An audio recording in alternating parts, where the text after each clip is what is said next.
A gente volta para o Brasil para falar da ministra do Planejamento e Orçamento, a Simone Tebet, que disse que o projeto de lei de diretrizes orçamentárias, a LDO, vai ser publicado hoje no Diário Oficial da União e que, segundo ela, a LDO está levando em consideração o teto de gastos e que vai assustar. Vamos ouvir o trecho exatamente.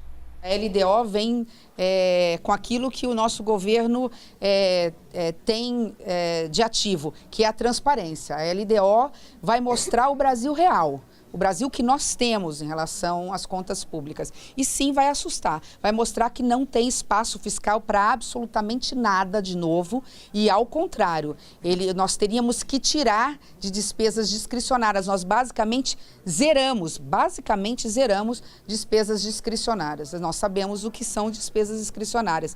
Hoje, nós temos algo em torno de 200 bi em despesas discricionárias. Se tirarem as emendas parlamentares, sobra algo em torno de 170 bi para a máquina, para o Poder Executivo atender todo o Brasil, em todas as áreas, em todos os setores.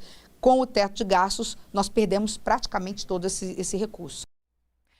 A ministra Simone Tebet alertou ainda para os riscos caso a nova regra fiscal não seja aprovada.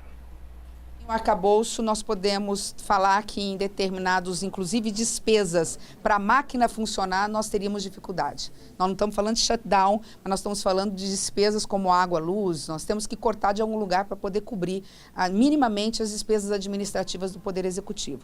O teto de gastos, lembrando, não necessariamente em função do teto de gastos. Nós temos que lembrar que nós tivemos uma crise desde 2015 e 2016, depois tivemos uma pandemia. Tudo isso acumulado, uma má gestão em relação à pandemia, fez com que nós tivéssemos que criar despesas novas no final do ano que se tornaram permanentes.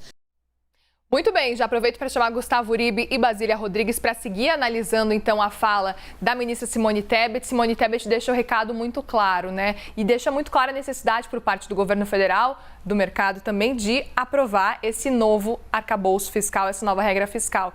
Quero começar te ouvindo, Basília. Olha, ela mostra que sim, é da equipe econômica, né? A ministra andava calada nesses últimos tempos, ela que veio a público no dia da divulgação do novo Bolsa Família, né? Tratou aí dos novos critérios, sempre aliando no seu discurso a responsabilidade social com a responsabilidade econômica. Agora vem o ponto alto do Ministério do Planejamento, que é a apresentação da Lei de Diretrizes Orçamentárias, e como um esboço do orçamento do ano que vem tratando, como o nome diz, dessas diretrizes, terá o valor do novo salário mínimo, terá a expectativa de inflação, expectativa de crescimento econômico deste ano no país. A pasta da Simone Tebet tem um poder de reunir as demandas das demais pastas sobre onde colocar dinheiro, qual vai ser a prioridade do governo em 2024. Há uma expectativa de investimentos na área social e a ministra tem dito que isso vai depender muito da articulação com o Congresso Nacional.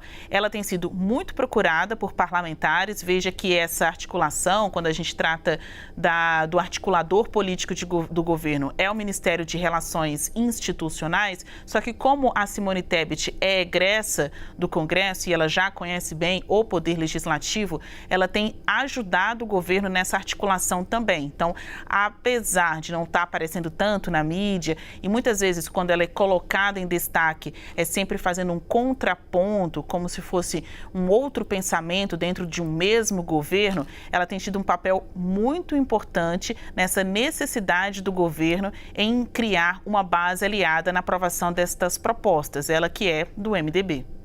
Uribe, esse é o momento de Simone Tebet brilhar, né, na hora de entregar a LDO. É para isso que realmente ela foi escolhida ministra do Planejamento. É para isso que funciona o ministro do Planejamento, negociar o orçamento da União. Não tem muitas outras funções, é a função principal e é uma função bastante difícil. Agora, o que acontece é que o que vai ser publicado hoje no Diário Oficial da União é uma peça de ficção, ou seja, levando em conta o teto de gastos praticamente revogado. Então, acabou sendo transformado pelo governo federal como uma peça de propaganda. olha aí, se vocês não aprovarem o arcabouço fiscal, o orçamento da União do ano que vem estará de mãos atadas. Vocês não terão nem recursos para suas emendas parlamentares, para suas bases aliadas. Então o recado é claro, é uma peça de ficção para inglês ver, já que o governo federal preferiu enviar o arcabouço fiscal na segunda-feira e não hoje, e ficou aí um exemplo de que, caso vocês não aprovem, a situação econômica do país pode ficar pior do que se imagina para o ano que vem. Então acabou sendo isso a estratégia do governo federal. Uma ótima propaganda para o Congresso Nacional. Mas não há grandes dificuldades, a Basília Rodrigues também citou mais cedo, no Congresso Nacional para aprovação do novo arcabouço fiscal. Hoje o Rui Costa, o ministro da Casa Civil, foi até bastante otimista, falando que o arcabouço fiscal pode ser aprovado nas duas casas no primeiro semestre. Muito otimista, porque nós temos aí poucos meses para começar o segundo semestre. Mas a questão é que na oposição a gente não tem dificuldades. Na base governista, talvez. Gleisi Hoffmann, presidente nacional do PT, faz muitas críticas em relação a limitações fiscais, acha que você precisa ter mais exceções para saúde e educação no orçamento da União. Então vamos observar agora como será a tramitação do arcabouço fiscal, mas há animação no Congresso Nacional para uma aprovação fácil.